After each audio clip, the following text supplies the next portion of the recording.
Welcome back to YK health. నేను మీ గగన్. ప్రపంచవ్యాప్తంగా మిలియన్ మంది ప్రజలు అనేక రకాల తీవ్రమైన కడుపు సంబంధిత సమస్యలకు గురవుతున్నారు. హెర్నియా కూడా ఆ సమస్యలలో ఒకటి. మన శరీరంలో ఒక అవయవం బలహీనమైన కండరం లేదా కణజాల పొరలోంచి బయటకు ఉబ్బి కనిపించడాన్ని హెర్నియా అంటారు. హెర్నియా లక్షణాలు అన్నిసార్లు తీవ్రంగా కనిపించకపోవచ్చు, ఒక్కోసారి అసలు లక్షణాలు బయటపడకపోవచ్చు. కానీ దీని ప్రమాదం క్రమేణా పెరుగుతోంది. హెర్నియా సమస్య గురించి వివరించడానికి డాక్టర్ స్వర్ణకాంత్ వైకే టీవీ స్టూడియోస్కి వచ్చారు. డాక్టర్ గారిని అడిగి హెర్నియా వల్ల కలిగే ఇబ్బందుల గురించి తెలుసుకుందాం. హలో సార్, నమస్తే సార్. సార్, అసలు హెర్నియా అంటే ఏంటి? మామూలుగా ప్రతి మనిషికి అబ్డామిన్ మీద కొన్ని పొరల్లాగా ఉంటాయమ్మా. స్కిన్ కింద ఫ్యాట్ కింద ఒక 3-4 లేయర్స్, ఆ తర్వాత ఇంటెస్టైన్స్ అనేవి వస్తాయి, పేగులు. ఏ కారణం వలనైనా ఈ కండరాలు ఇలా టైట్గా ఉండాల్సిన కండరాలు బలహీనం పట్టడం వలన ఒక చిన్న రంధ్రంలాగా ఏర్పడుతుంది ఆ పొరల్లో. ఆ రంధ్రంలోంచి పొట్టలో ప్రెషర్ ఎక్కువ అయినప్పుడు పొట్ట లోపల ఉండాల్సిన పేగులు ఈ రంధ్రాల్లోంచి చర్మం కిందకు వస్తాయి. ఈ సమస్యని హెర్నియా అంటారు. సార్, అసలు హెర్నియా అనేది ఎందుకు వస్తుంది సార్? రకరకాల కారణాలు ఉంటాయమ్మా. కొన్ని పుట్టుకతో వచ్చే హెర్నియాస్ ఉంటాయి, వాటిని కాంజనైటల్ హెర్నియాస్ అంటారు. అవేంటంటే బేబీ డెవలప్మెంట్లో ఉండగా ఒక చిన్న కనెక్షన్ ఉంటుంది పైనుంచి కిందకి. అది పుట్టే సమయంలో అది క్లోజ్ అయిపోవాలి. క్లోజ్ అవ్వకుండా పర్సిస్టెంట్గా ఉండటం వలన ఆ గ్యాపు, అది కాంజనైటల్ హెర్నియా అంటారు. అడల్ట్స్లో అయితే అట్లా కాదు. అడల్ట్స్లో 2 రకాల కారణాలు ఉంటాయి. ఒకటి, ఏ రీజన్ వలనైనా పొట్టలో మజిల్స్ వీక్ అవటం, కండరాలు వీక్ అవటం. 2, ఏ విధంగా అయినా పొట్టలో ఉండే ప్రెషర్ పెరగటం. సో కండరాలు వీకనింగ్ ఎందుకు అవుతుంది అంటే, ఒకటి స్మోకింగ్లో ఉండే నికోటిన్ వలన స్లోగా కండరాలు వీక్ అయిపోయి ఇట్లా గ్యాప్ ఏర్పడవచ్చు. స్మోకింగ్ వలన రెండో సమస్య ఏంటంటే క్రానిక్ బ్రాంకైటిస్, క్రానిక్ కాఫ్ ఏర్పడటం వలన కొద్దిగా పొట్టలో ప్రెషర్ పడటం వలన ఈ కండరాల్లో గ్యాప్ ఏర్పడవచ్చు. రెండోది ఓల్డ్ ఏజ్. జనరల్గా ఏజ్ పెరిగే కొద్దీ కూడా కండరాలు బలహీనపడతాయి. సో దీనివలన కూడా ఇట్లాగా రావటానికి ఆస్కారం ఉంటుంది. మూడవది ప్రీవియస్ సర్జరీ. సో మనం సర్జరీ చేసి కండరాలు ఓపెన్ చేసి మళ్ళీ క్లోజ్ చేస్తాం, కానీ క్లోజ్ చేసిన చోట ఒక్కొక్కసారి హీలింగ్ సరిగ్గా ఉండదు, ఒకటి. రెండోది, హీలింగ్ అవ్వాల్సిన సమయంలో సరైన జాగ్రత్తలు తీసుకోకపోవటం వలన కూడా అక్కడ ప్రెషర్ ఎక్కువ పడి ఫ్యూచర్లో హెర్నియాస్ రావచ్చు. ఇవి కాకుండా పొట్టలో ప్రెషర్ పెరగటానికి కొన్ని కారణాలు ఉంటాయి. ఒకటి, కాన్స్టిపేషన్, మలబద్ధకం. మోషన్ ఫ్రీగా కాక మోషన్కి వెళ్ళటానికి బాగా ముక్కాల్సి రావటం, బాగా ప్రెషర్ పెట్టాల్సి రావటం. దీనివలన తెలియకుండానే పొట్టలో ప్రెషర్ పెరిగి ఆల్రెడీ వీక్గా ఉన్న మజిల్స్లో ఓపెన్ అయ్యే ఛాన్స్ క్రియేట్ అవుతుంది. రెండోది, యూరిన్ ఫ్రీగా రాక, ప్రాస్టేట్ ప్రాబ్లమ్స్, యూరిన్ ఇన్ఫెక్షన్స్, వీటిల్లో యూరిన్కి కూడా ఎక్కువ ప్రెషర్ పెడతా ఉంటారు. సో ఈ ఎక్కువ ప్రెషర్ పెట్టే సమయంలో ఆల్రెడీ మజిల్ వీక్నెస్ ఉన్నప్పుడు హోల్లాగా ఓపెన్ అయ్యే ఛాన్స్ ఉంటుంది, right? So these are some of the reasons: chronic cough, chronic constipation and chronic difficulties in passing urine. Another thing, ఎక్కువగా జిమ్ చేయటం, weight lifting. So weight lifting సడన్గా heavy weights తీసుకున్నప్పుడు మనకు తెలియకుండా చేతుల మీదే కాకుండా పొట్ట మీద కూడా ప్రెషర్ పడుతుంది. సో ఆల్రెడీ ఏ విధమైన వీక్నెస్ ఉన్నా సడన్గా ఒక హోల్లాగా ఓపెన్ చేస్తుంది, సరేనా? So this is another reason for hernia అనేది ఎక్కువగా ఏ ఏజ్ గ్రూప్ వాళ్ళలో ఎక్కువగా చూస్తుంటారు? Hernia can happen at any age group. పిల్లల్లో వచ్చేది పుట్టుకతోనే వస్తుంది కాంజనైటల్ హెర్నియా. ఆ పుట్టక ముందు హోల్ క్లోజ్ అవ్వకపోవటం వలన వస్తుంది. ఆఫ్టర్ దాట్ అంటిల్ డెత్ ఎప్పుడైనా రావచ్చు హెర్నియా. ఇంకోటి ఏంటంటే, ఇంకో కారణం హెర్నియాకి ఏదైనా లివర్ ప్రాబ్లం లేకపోతే కిడ్నీ ప్రాబ్లం ఉండి పొట్టలో నీరు పేరుకుంటూ ఉంటే, లేకపోతే లివర్ ప్రాబ్లం ఉండి బాడీలో ప్రోటీన్ శాతం తగ్గుతూ ఉంటే, this also causes weakness of muscles and ఈ పొట్టలో నీరు పొట్టను ఎక్స్పాండ్ చేసి హెర్నియా రావడానికి కారణం అవ్వచ్చు. సార్, అలాగే హెర్నియా వల్ల ఎక్కువగా ఏ సమస్యలు వస్తూ ఉంటాయి? సో ఇనిషియల్గా ఏమీ ఉండదు, ఒక చిన్న స్వెల్లింగ్, ఒక గిలకలాగా కనపడుతుంది. యూజువల్గా పడుకున్నప్పుడు సడన్గా లేచినప్పుడు they can feel small swelling. మళ్ళీ పడుకుంటే ఆ స్వెల్లింగ్ డిసపియర్ అయిపోతుంది. ఇది ఇనిషియల్ స్టేజ్. కొంతమందికి అట్లా లేచి నుంచున్నప్పుడు కాకుండా జస్ట్ దగ్గినప్పుడు, తుమ్మినప్పుడు, ముక్కాల్సి వచ్చినప్పుడు, లేకపోతే ఏమైనా వెయిట్ ఎత్తాల్సి వచ్చినప్పుడు అప్పుడు స్వెల్లింగ్ ఏదో వస్తుందని ఫీలింగ్ ఉంటుంది. ఇది ఇనిషియల్ స్టేజ్.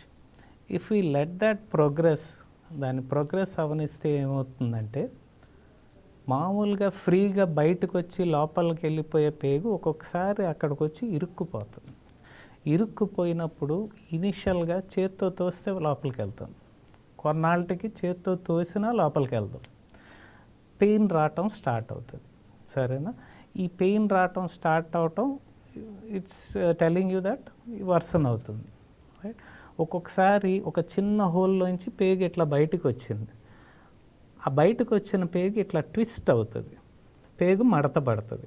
సో పేగు మడత పట్టినప్పుడు ఇప్పుడు గార్డెన్ పైప్ ట్విస్ట్ చేసామనుకోండి, అక్కడ ట్యాప్ వదిలినా ఇక్కడ నీళ్ళు బయటికి రావు, మధ్యలో ఆగిపోతాయి. సో మధ్యలో ఆగిపోతే ఏమవుతుందంటే వామిటింగ్ అయిపోద్ది. మీరు తీసుకున్న ఫుడ్ కింద దాకా వెళ్ళదు, వామిటింగ్ అయిపోవటం, మోషన్ అవ్వకపోవటం, కింద నుంచి గాలి కూడా పాస్ అవ్వకపోవటం లాంటివి జరగచ్చు. సరేనా? ఇంకా ఎక్కువ ట్విస్ట్ అయితే ఏమవుతుందంటే పేగుకు వెళ్ళే బ్లడ్ సప్లై కూడా బ్లాక్ అయిపోతుంది. అలాంటి సమయంలో దీన్ని స్ట్రాంగ్యులేషన్ అంటారు. దానివల్ల పేగు కుళ్ళిపోయే అవకాశం ఉంటుంది. సో అందాక రానివ్వకూడదు. సింపుల్ హెర్నియా ట్రీట్ చేయించుకోకుండా డిలే చేస్తే పేగు కుళ్ళిపోవటం దాకా జరగచ్చు. అప్పుడు వీల్ హ్యావ్ టు రిమూవ్ ఇంటెస్టైన్లో పార్ట్ తీసేయాల్సి వస్తుంది. సార్ అలాగే హెర్నియాలో అసలు ఎన్ని రకాలు ఉన్నాయి సార్? ఇట్స్ హెర్నియా అంటే డిఫరెంట్ సిస్టమ్స్ ఆఫ్ క్లాసిఫికేషన్ ఉన్నాయమ్మా. ఒకటి ఏజ్ని బట్టి అడల్ట్ హెర్నియా, కాంజనైటల్ హెర్నియా అంటే పుట్టుకతో వచ్చిన హెర్నియా ఉంటుంది. ఇట్లా కాకుండా లొకేషన్ని బట్టి, ఇప్పుడు గజ్జల్లో హెర్నియా వచ్చింది అనుకోండి, దాన్ని inguinal hernia, femoral hernia, obturator hernia అని 3 ఉంటాయి. ఈ 3 గజ్జల్లో వస్తాయి. అట్లా కాకుండా బొడ్డు దగ్గర రావచ్చు, దీన్ని అంబిలికల్ హెర్నియా అంటారు. బొడ్డు పైన రావచ్చు, ఎపిగాస్ట్రిక్ హెర్నియా అంటారు. అబ్డామిన్ మీద ఎక్కడైనా రావచ్చు. ఇంకోటి ముఖ్యమైనది అంటే ప్రైమరీగా వచ్చే హెర్నియా లేకపోతే రికరెన్స్ అంటే ఆల్రెడీ ఒకసారి ఆపరేట్ అయి ఉంది, బట్ సమ్హౌ అగైన్ ఫెయిల్ అయ్యి మళ్ళీ హెర్నియా రావడం, దీన్ని రికరెంట్ హెర్నియా అంటారు. ఇంకోటి ఇన్సిషనల్ హెర్నియా అంటే ప్రీవియస్ సర్జరీ జరిగింది, ప్రీవియస్ సర్జరీ జరిగి అదే లైన్లో మళ్ళీ డిఫెక్ట్ వస్తే, previous surgery could have been for anything, hernia గురించి కాదు, వేరే దానికి ఆపరేట్ చేసిన అక్కడ వీక్నెస్ వలన వచ్చేదాన్ని ఇన్సిషనల్ హెర్నియా అంటారు. సార్ అలాగే హెర్నియా అనేది అసలు పేషెంట్స్లో ఎలా గుర్తించాలి సార్? ఎనీ స్వెల్లింగ్ ఆర్ ఏదన్నా వాపులా కనపడటం, ఉబ్బులా కనపడటం, ఒక్కొక్కసారి స్వెల్లింగ్ కూడా కనపడదు, జస్ట్ దగ్గినప్పుడు, తుమ్మినప్పుడు, గజ్జల్లోనో బొడ్డు దగ్గర డిస్కంఫర్ట్ ఫీల్ అవటం, తరచూ తేపులు రావటం, వాంతులు అవటం, ఇట్లా. లేకపోతే మామూలుగా మనకి ఏమైనా గడ్డ వస్తే మనకి నార్మల్గా ఫీల్ అవుతుంది, but when we lie down అది డిసపియర్ అవ్వదు. సో నుంచున్నప్పుడు కనపడి పడుకున్నప్పుడు డిసపియర్ అవుతుందంటే 100% అది hernia.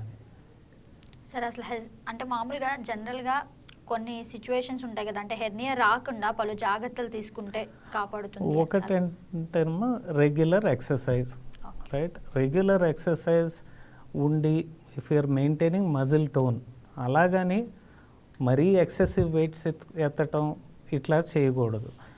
Keep our self fit, fat అనేది మినిమం ఉంచుకోవాలి, రైట్? స్మోకింగ్ ఒకటి అవాయిడ్ చేసుకోవాలి. If you have asthma, say frequent attacks లేకపోతే bronchitis, frequent attacks with cough ఇవన్నీ వస్తుంటే we have to get treatment fast. నెలలు దగ్గుతూ ఉన్నాం, లేకపోతే మలబద్ధకం ఉండి నెలలు కాన్స్టిపేషన్తో ఇబ్బంది పడుతున్నాం, లేకపోతే ప్రాస్టేట్ సమస్య ఉండి నెలలు యూరిన్ పాస్ చేయడానికి ఇబ్బంది పడుతున్నాం. ఇలాంటి ప్రాబ్లమ్స్ ఉన్నాళ్ళు వాటిని తొందరగా ట్రీట్ చేసుకోకపోతే హెర్నియా వచ్చే అవకాశం ఉంటుంది. ఓకే, అంటే హెర్నియా అనేది లైఫ్ థ్రెట్ ఉండే డిసీజ్ అంటారా, లేదా జస్ట్ నార్మల్గా క్యూర్ అవుతుంది? If you come in an early stage, very simple surgery, very straight forward surgery, A problem ఉండదు. కాకపోతే మనం మరీ ఎక్కువ రోజులు ఆగితే నేను చెప్పినట్టు 1వ స్టేజ్, 2వ స్టేజ్, 3వ స్టేజ్, 4వ స్టేజ్ కూలిపోవటం దాకా జరగనివ్వకూడదు. ఈ హెర్నియాలో ప్రాబ్లం ఏంటంటే సడన్గా ప్రెషర్ ఎక్కువైనప్పుడు 1వ స్టేజ్ నుంచి 4వ స్టేజ్కి ఒక పూటలోనే వెళ్ళిపోవచ్చు. ఇన్నాళ్ళు పట్టుద్దని మనం ఏం చెప్పలేం. So once you identify hernia వీలైనంత తొందరలో చేయించేసుకోవటం better. But at the same time మీరు ఈ హెర్నియా చేసేటప్పుడే కాజేటివ్ ఫ్యాక్టర్స్ కూడా ఐడెంటిఫై చేసుకోవాలి. మీకు లెఫ్ట్ సైడ్ ఇంగ్వైనల్ హెర్నియా వచ్చింది కానీ కాన్స్టిపేషన్ ఉంది. So if I treat only hernia, ఆ కాన్స్టిపేషన్ అలాగొస్తే మీరు మళ్ళీ 6 నెలల తర్వాత రైట్ సైడ్ హెర్నియాతో వస్తారు. సో ఒకటి కాజ్ ఐడెంటిఫై చేయటం, కాజ్ ట్రీట్ చేయటం, హెర్నియా ఎర్లీగా ట్రీట్ చేసుకోవటం. సార్ అలాగే హెర్నియా విషయంలో అసలు ఎప్పుడు డాక్టర్ని కలవాల్సి ఉంటుంది? As soon as you identify that you have swelling, మీరు ఎప్పుడైతే స్వెల్లింగ్ వస్తుంది ఇట్లా దగ్గినప్పుడు, తుమ్మినప్పుడు, నుంచున్నప్పుడు ఇమ్మీడియట్గా you should consult the doctor. It's nothing to worry about, కానీ you should not let it go into complications. Right sir. అలాగే హెర్నియాలో అంటే జనరల్గా చికిత్స చేస్తే కొన్ని ట్రీట్మెంట్స్కి తగ్గిపోతాయి అంటారు. అంటే ఎంత టైం పడుతుంది సార్? డ్యూరేషన్ ఎంత పడుతుంది? ట్రీట్ చేయటం ఫస్ట్ థింగ్, హెర్నియాకి చాలా రకరకాల ట్రీట్మెంట్స్ ఆఫర్ చేస్తున్నాం. ఇంకా బయట చూసాను హెర్బల్ టీ కూడా ఉంది హెర్నియాకి. This don't work. హెర్నియా అంటే కండరంలో ఇట్లా చిల్లుబడి ఉంది.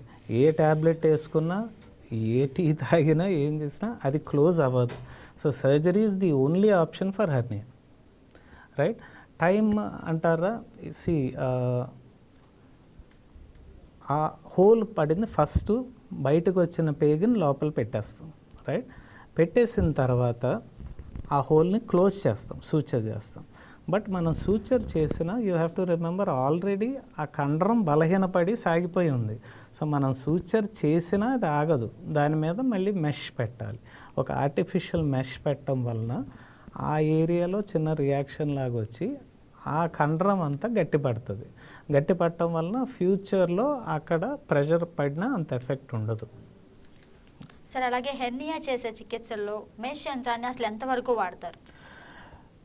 As much as possible we should try to put a mesh. Mesh possibility లేని కొన్ని సందర్భాలు ఉన్నాయి. ఒకటి పీడియాట్రిక్ పాపులేషన్, అంటే పిల్లల్లో మెష్ పెట్టం. ఎందుకంటే మన చిన్న పిల్లాడిలో మెష్ పెట్టామనుకోండి, ఆ పిల్లాడు పెరుగుతాడు, ఆ పిల్లాడి గ్రోత్తో పాటు మెష్ గ్రో అవ్వదు. సో అది స్ట్రెచ్ అయిపోతుంది, సో ఉపయోగం ఉండదు. సో యూజువలీ గ్రోత్ ఎండ్ అయ్యే టైం అంటే 18 years 21 years ఆ టైం లోపు ఉన్న పేషెంట్స్కి అయితే మెష్ పెట్టం, బికాజ్ ఇట్స్ నాట్ పాసిబుల్, ఉపయోగం ఉండదు. రెండో సిచ్యువేషన్ ఏంటంటే పేగు కుళ్ళిపోయింది అనుకుందాం. పేగు కుళ్ళిపోయి ఆ హెర్నియా శాక్లోకి నీరు కూడా వచ్చింది. So this is always infected fluid. Infection ఉన్నప్పుడు మనం మెష్ పెడితే మెష్ కూడా ఇన్ఫెక్ట్ అయిపోతుంది. సో ఆ స్టేజ్ దాకా వస్తే we can only do simple repair. Only simple repair చేస్తే ఫ్యూచర్లో మళ్ళీ వచ్చే ఛాన్స్ ఎక్కువ ఉంటుంది. సో ఆ స్టేజ్ దాకా రానివ్వకూడదు. సార్ అలాగే ప్రతి కేసులోనూ మెష్ వాడతారా లేదా కొన్ని కేసెస్లో మాత్రమే వాడాలని ఏమైనా ఉంటుంది? అడల్ట్ పాపులేషన్లో unless there is an infection, number 1. Number 2, suppose ఒక చైల్డ్ ఉంది, ఒక లేడీ వచ్చారు, they had 1 child or she has not had any children till now. Pregnancy plan చేస్తున్నారు. సో ప్రెగ్నెన్సీ ప్లాన్ చేసేటప్పుడు మనం మెష్ పెడితే ఏంటంటే ఆ ప్రెగ్నెన్సీ టైంలో అబ్డామిన్ బాగా స్ట్రెచ్ అవుతుంది. సో ఆ మెష్ వలన పెద్ద ఉపయోగం ఉండదు. And it makes it's actually it will be uncomfortable for her. So usually in pregnancy we do if there is a hernia simple repair చేస్తాం. బట్ లేటెస్ట్గా బయోలాజికల్ మెషెస్ అని కూడా వచ్చినాయి. బయోలాజికల్ మెషెస్ అంటే కొన్నాళ్ళకి కంప్లీట్గా డిజాల్వ్ అయిపోతాయి. సార్ అలాగే హెర్నియా ఆపరేషన్ తర్వాత ఎలాంటి జాగ్రత్తలు తీసుకుంటే బాగుంటుందంటారు? Okay, yeah, see hernia surgery తర్వాత ఒకటి వెయిట్స్ లిఫ్ట్ చేయకూడదు. ఈవెన్ వెయిట్ అంటే మన ఇంటికి వెళ్ళి డంబెల్స్ తీసుకోవటం ఇది కాదు. ఈవెన్ నిండుగా ఉన్న బకెట్లు లాంటివి ఎత్తటం అవాయిడ్ చేయాలి. రైట్. కింద బాసి పట్టేసుకుని కింద కూర్చోవటం అవాయిడ్ చేయాలి. రైట్. ఒకవేళ దగ్గు వచ్చినా, ఒకవేళ తుమ్ము వచ్చినా, ఒకవేళ ముక్కాల్సి వచ్చినా ఎక్కడైతే మన సూచర్ లైన్ ఉందో అక్కడ చెయ్యి అడ్డం పెట్టుకుని సపోర్ట్గా పెట్టుకోవాలి. తర్వాత పడుకున్న పొజిషన్ నుంచి లేసేటప్పుడు కూడా చెయ్యి మన హెర్నియా సైడ్ దగ్గర చెయ్యి సపోర్ట్గా పెట్టుకుని ఒక సైడ్కి తిరిగి లెగవాలి. వీటితో పాటు ఇందాక చెప్పినట్టు మనకి కాజేటివ్ ఫ్యాక్టర్స్ ఏమైనా ఉన్నాయనుకోండి, కాన్స్టిపేషన్ కానీ, ప్రాస్టేట్ యూరిన్ ప్రాబ్లం కానీ, క్రానిక్ కాఫ్ కానీ, ఇవి కరెక్ట్ చేసుకోవాలి. ఇవి కరెక్ట్ చేయని పక్షంలో అక్కడే రావచ్చు, లేకపోతే ఇంకో సైట్లో రావచ్చు హెర్నియా. సార్ మీరు ఏదైతే చెప్పారో అంటే ధూమపానం వల్ల కూడా చాలా ప్రాబ్లం అవుతుందని, అలాగే మద్యపానం ధూమపానం రెండింటికి మద్యపానం లివర్ ఎఫెక్ట్ అవుతుంది. లివర్ ఎఫెక్ట్ అవుతే ప్రోటీన్ సింథసిస్ లివర్లో జరుగుతుంది. సో ప్రోటీన్స్ తగ్గితే బాడీలో ఆటోమేటిక్గా కంట్రోల్ వీక్ అవుతాయి. సో కంట్రోల్ వీక్ అయితే again it will lead to hernia. ఇది కాకుండా ఇది మైనర్ ఎఫెక్ట్. ఇట్లా కాకుండా మేజర్గా ఏంటంటే లివర్ పూర్తిగా పాడైతే పొట్టలో నీరు చేరుకుంటుంది. ఈ నీరు వలన కూడా అబ్డామిన్ స్ట్రెచ్ అయ్యి హెర్నియాస్ రావడానికి అవకాశం ఉంటుంది. అటువంటి సమయంలో అంత నీరు ఉన్నప్పుడు కూడా మెష్ పెట్టడానికి అవ్వదు. యూజువల్గా will just do a simple repair. Sir hernia అనేది హెరిడిటరీ కూడా వచ్చే అవకాశం ఉందా లేదంటే? There are very few congenital syndromes, కానీ they are very uncommon. So we don't need to worry about that. Okay, అంటే individual to individual duration time కానీ వాళ్ళు తీసుకున్న ఫుడ్ కానీ వాటి మీద కూడా డిపెండ్ అయి ఉంటుందంటారా? ఫుడ్ అంటే if you're what happens is especially one someone has surgery, after surgery ఏంటంటే మా సైడ్ నుంచి అయితే 3-4 రోజులకి ఎన్కరేజ్ దెమ్, లెగవండి అటు ఇటు తిరగండి అని. కానీ చాలా అంటే భయం ఉంటుంది సర్జరీ తర్వాత. సో బెడ్ మీద నుంచి లెగవరు, బేసిక్ యాక్టివిటీ అనేది తగ్గిపోతుంది. So they ten to only SIT and eat. అది ఫ్యాటీ ఫుడ్స్ తింటే కండరంలోకి ఫ్యాట్స్ డిపాజిట్ అయ్యే కొద్దీ కండరం స్ట్రెచ్ అయిపోద్ది. So you have to, especially after surgery, you have to watch your wait. You should not rapidly increase your weight or any surgery can land you in a hernia. Sir అలాగే hernia అంటే ముఖ్యంగా కొంతమంది age గ్రూప్స్కి కాదు ఎవరికైనా వస్తుంది అని అన్నారు. అంటే మేల్స్లో ఎక్కువగా వస్తుందా ఫీమేల్స్లోనే? యాక్చువల్లీ ఇన్ బోత్ గ్రూప్స్ కామన్గానే వస్తుంది, but there is difference in the type of hernias. ఇప్పుడు గజ్జల్లో వచ్చే హెర్నియాస్ కొద్దిగా పైకి వస్తే అది ఇంగ్వైనల్ హెర్నియా అంటారు, కొద్దిగా కిందకు వస్తే అది ఫిమోరల్ హెర్నియా అంటారు. ఫీమేల్స్లో కొంచెం ఫిమోరల్ ఈజ్ మోర్ కామన్, మేల్స్లో inguinal is more common. Surgery తర్వాత ఇన్సిషనల్ హెర్నియాస్ లేకపోతే బొడ్డు దగ్గర హెర్నియా రావటం ఇవన్నీ ఎవరిలో అయినా రావచ్చు. ఓకే సార్, అలాగే సర్జరీ ప్రొసీజర్ ఏదైతే ఉందో అది ఎంత టైం పడుతుంది sir? It depends on the case. Okay, straight forward hernia will take ½ an hour to 1 hour. Okay, but if it's a complicated case, recurrent case, ప్రీవియస్గా మెష్ పెట్టారు ఒకసారి fail అయింది, పేగులు బాగా అతుక్కున్నాయి, లేకపోతే పేగులు ఇన్ఫెక్షన్ ఉన్నాయి, లేకపోతే పేగులు కుళ్ళిపోయినాయి, these will take more time. అలాగే డిఫరెంట్ ప్రొసీజర్స్ ఉన్నాయి. So there is open inguinal hernia repair with mesh. This is the most common operation. It's a very easy, very forward, very straight forward procedure. But nowadays we do mostly laparoscopy. Laparoscopy ఏంటంటే పెద్ద incision కాకుండా చిన్న చిన్న holes ద్వారా camera పెట్టి hernia treat చేస్తాం. రెండిట్లోనూ mesh పెడతాం.